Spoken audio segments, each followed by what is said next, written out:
Ayan guys, so malalaki na yung mga ito. Ayan o, malalaki na siya, siguro mga 1 month na to. 3 months. Yan? Magti 3 months na ba yan?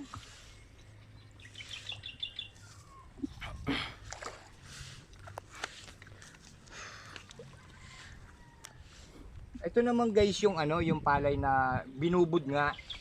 So ngayon nasira yung ano, yung dahil lumubog sa ulan. Ngayon guys, kung sino man yung may binid diyan na sinabod, di baling bibili na lang daw ni sir yung sinabod, kasi nga nasira nga yung binubod. Yung mga may mga sobra diyan na sinabod. I-chat nyo lang ako sa account ko na yan.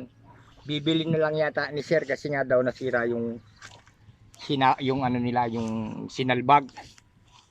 Ayan guys, yung farm ni sir RB Cruz. Ayan, tingnan nyo po yung mga hito niya, oh. Ang dami. Ang dami guys, ang dami, tingnan nyo. Oh, di ba? Malalaki na siya, no. Ilang buwan ba yan bago? Ayun, sinabit na ano.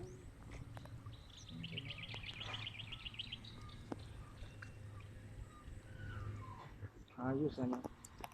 Saan nyo nakuha yung ano? Ayun. Ha? Sino dito eh? Hindi yung... Kinuha yung ano yan. Yung punla. Saan nyo nauli yung sawa?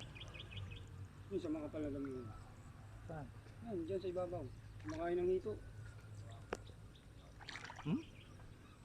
Okay, nakita lang nila rin.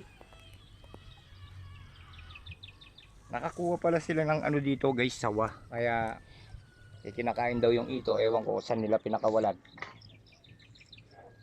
So guys, maraming salamat sa inyo guys. Huwag nyo kalimutan i-like and share and subscribe. Pakipindot na rin po yung notification bell.